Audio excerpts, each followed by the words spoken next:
Assalamualaikum warahmatullahi wabarakatuh. Dengan saya Puji Ayu Lestari dari Prodi Akuntansi kelas C dengan nomor induk mahasiswi 29023559. Di sini saya akan menjelaskan tentang pengertian etika bisnis. Mengenal pengertian etika bisnis, teori, manfaat, tujuan, prinsip, serta contohnya. Menjalankan sebuah perusahaan bagi seorang pelaku bisnis bukan hal yang mudah. Anda harus mempunyai kemampuan pengambilan keputusan yang baik, bahkan di situasi genting sekalipun. Di samping itu, keputusan-keputusan tersebut harus berlandaskan latar belakang etika bisnis yang baik. Etika bisnis telah diterapkan oleh negara-negara di Eropa sejak munculnya pemikiran kapitalisme. Landasan pemikiran ini datang dari pemikiran agama, khususnya doktrin gereja. Pada masa kemunculan kapitalisme, sejak berlaku beberapa kegiatan untuk membuat suku bunga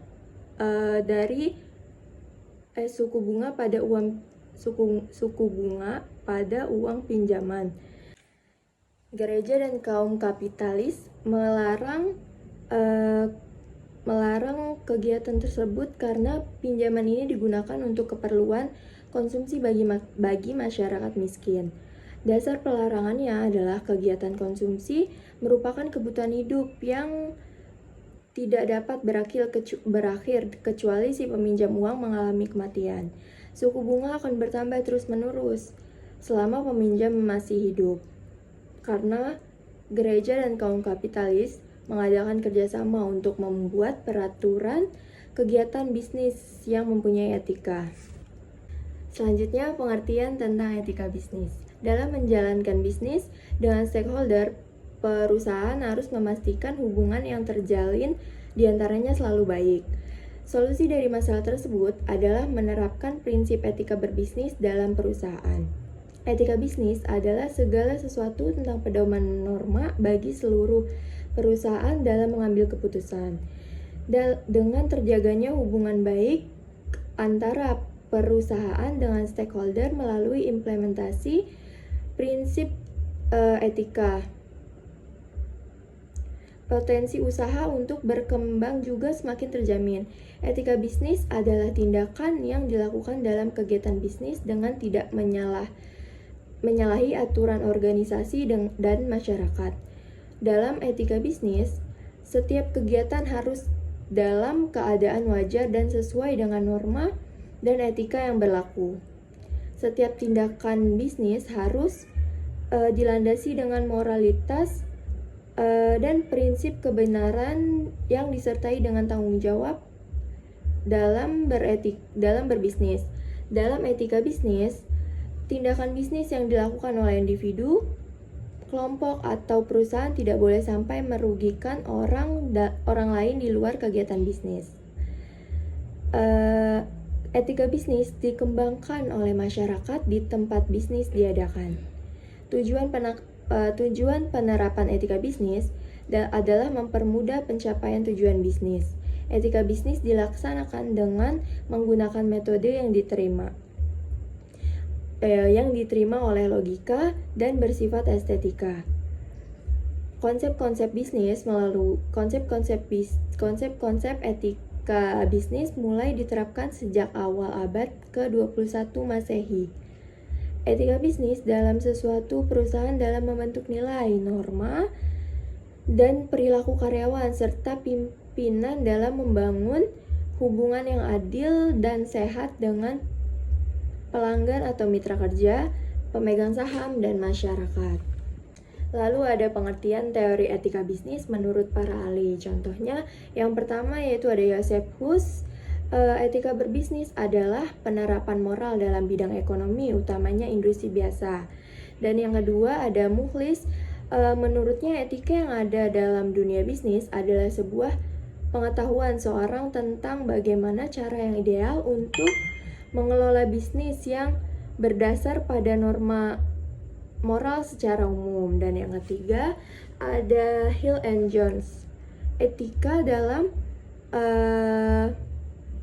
Etika dalam bisnis adalah berkat bagi setiap pemimpin sebagai pertimbangan pengambilan keputusan yang strategis dan berdasar moral. Selanjutnya ada teori etika bisnis. Yang pertama, teori keutamaan, yaitu tentang keutamaan memandang bagaimana seorang bersikap, perilaku atau sikap baik, seorang akan menciptakan watak dan karakter yang baik dalam moral juga. Yang kedua ada teori hak, yaitu seperti pembahasan etika pada umumnya, teori hak berbicara mengenai suatu yang pantas dan harus didapatkan oleh seorang individu sehingga dapat dilihat dari segi bisnis. Dan yang ketiga ada teori deontologi, yaitu teori deontologi dalam etika bisnis menekankan tentang kewajiban seorang untuk berperilaku sesuai dengan tanggung jawab yang diberikan. Misalkan Anda bekerja dalam sebuah perusahaan dan bertugas untuk menangani pemasaran produk. Maka sesuai teori deontologi dalam etika bisnis, Anda harus melakukan tugas tersebut dengan baik. Dan yang terakhir ada teori teologi. Kata teologi berasal dari bahasa Yunani, yaitu telos yang berarti tujuan atau akhir. Teori ini menganggap bisnis etis adalah yang berhasil menciptakan keseimbangan dengan baik hingga pada tujuan terakhir, sehingga dalam kata lain teori ini mendasarkan konsep kebaikan. Selanjutnya ada manfaat etika bisnis. Yang pertama, pengendalian diri. Dengan berpedoman kepada etika bisnis, maka pengendalian di setiap individu akan tercipta. Individu yang dimaksud di sini mencakup pemilik usaha, karyawan, pemegang saham, rekan kerja, dan lain sebagainya. Adanya pengendalian diri juga bisa menciptakan rasa saling menghargai di antara para pesaing bisnis. Dan yang kedua ada suasana persaingan sehat. Persaingan merupakan hal yang paling umum terjadi dalam dunia bisnis dan hal tersebut sangatlah lumrah. Jika etika bisnis tidak diterapkan, maka tidak jarang persaingan bisnis bisa berubah menjadi konflik yang berujung rugi bagi kedua belah pihak. Dengan adanya etika bisnis, persaingan yang ada di antara kedua belah pihak menjadi persaingan yang lebih sehat, di mana tidak ada baku hantam atau saling menusuk di antara keduanya. Bentuk persaingan hanya sebatas menawarkan kualitas lebih baik, harga lebih murah, juga pelayanan lebih nyaman. Di poin ketiga, sikap saling percaya.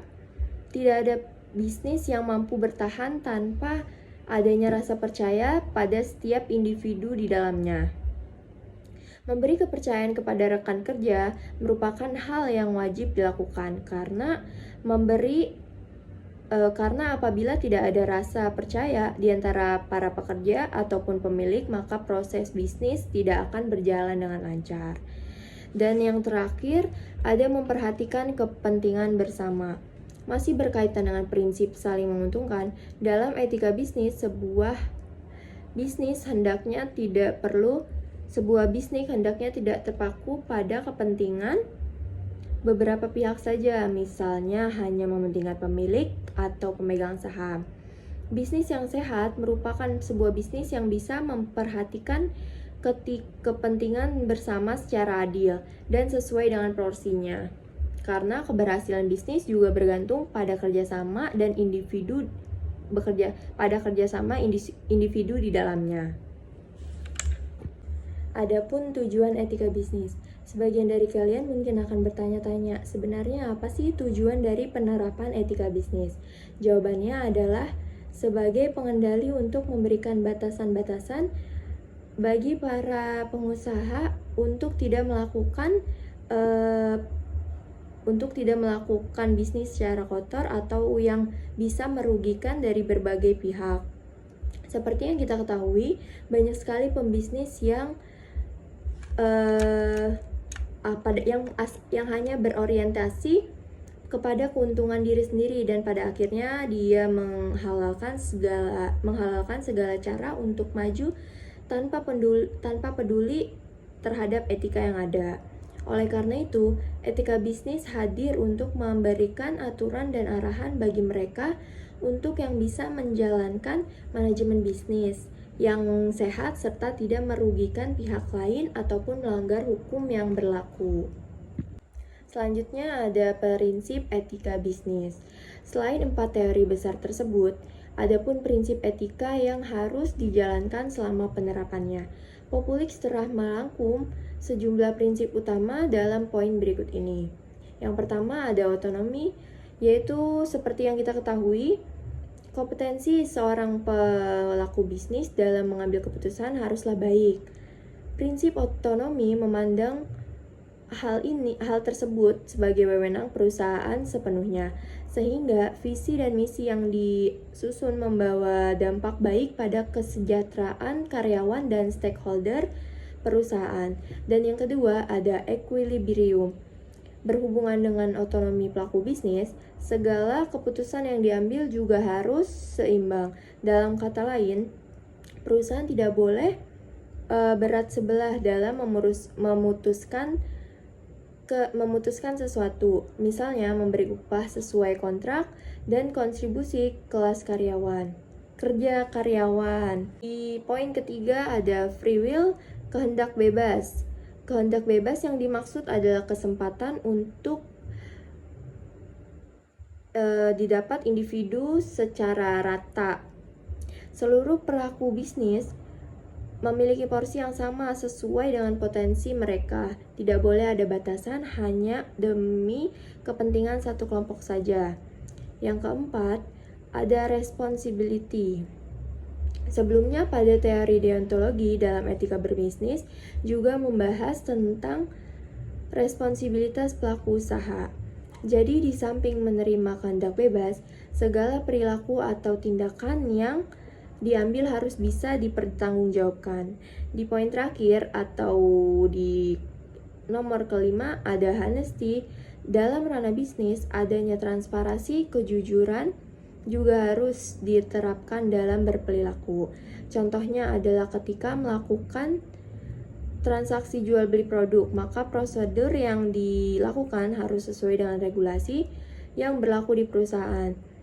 Tidak hanya itu, contoh lainnya adalah pelaporan keuangan juga harus didasari transparansi.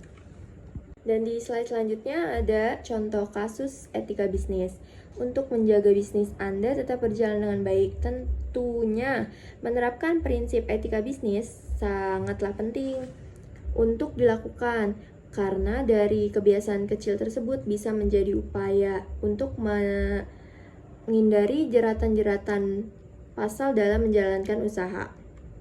Sebagai gambaran berikut ini beberapa contoh kasus pelanggaran etika bisnis dalam perusahaan. Yang pertama ada pelanggaran dalam etika berbisnis, lembaga pers. Contoh kasus etika bisnis yang seringkali ditemui adalah suap, menyuap, dan korupsi. Salah satunya adalah kasus suap antara pejabat dan jurnalis. Bukan 1-2 kali, seorang pejabat berusaha memberikan uang sogok kepada jurnalis untuk menutupi skandal. Pelanggaran tersebut tidak sesuai dengan kelima prinsip, terutama honesty dan responsibility. Dan di contoh pelanggaran kedua yaitu ada perusahaan barang. Contoh terdekat yang dapat kita ketemui adalah kasus penimbunan masker yang terjadi pada awal pandemi COVID-19, yaitu banyak toko dalam e-commerce yang sengaja membeli masker dalam jumlah ratusan untuk ditimbun dan dijual kembali dengan laba yang tinggi. Hal tersebut merupakan tindakan yang hanya menguntungkan pihak toko saja karena berhasil menjual dengan harga tinggi dengan laba yang menguntungkan. Kasus tersebut bisa menjadi pelanggaran karena tidak sesuai dengan prinsip equilibrium dalam sebuah bisnis. Dan yang terakhir ada faktor yang mempengaruhi etika bisnis Melihat banyaknya pelanggaran yang terjadi antara perusahaan dan stakeholder, memunculkan bahwa asumsi ada hal yang mempengaruhi etika bisnis. Berikut ini beberapa di antaranya. Yang pertama, pressure yang didapat karena persaingan kompetitor. Yang kedua ada kondisi ekonomi. Yang ketiga kesalahan operasional. Selanjutnya ada pengetahuan individu akan etika. Dan yang terakhir ada demand pasar yang tidak sesuai dengan kemampuan perusahaan. Sekarang Anda telah mengetahui pengertian hingga contoh kasus berhubungan dengan etika dalam bisnis. Pada dasarnya, beberapa faktor pemicu pelanggaran latar belakang etika bisnis sebuah perusahaan bukan menjadi alasan. Sebagai pengusaha, sudah sewajarnya segala resiko yang ada dalam faktor-faktor tersebut bisa diatasi dengan manajemen yang baik. Dengan begitu, berbagai masalah akan bisa dihindari dan banyak dampak positif yang bisa didapat. Baik, cukup sekian video yang saya buat. Kurang lebihnya mohon dimaafkan. Wassalamualaikum warahmatullahi wabarakatuh.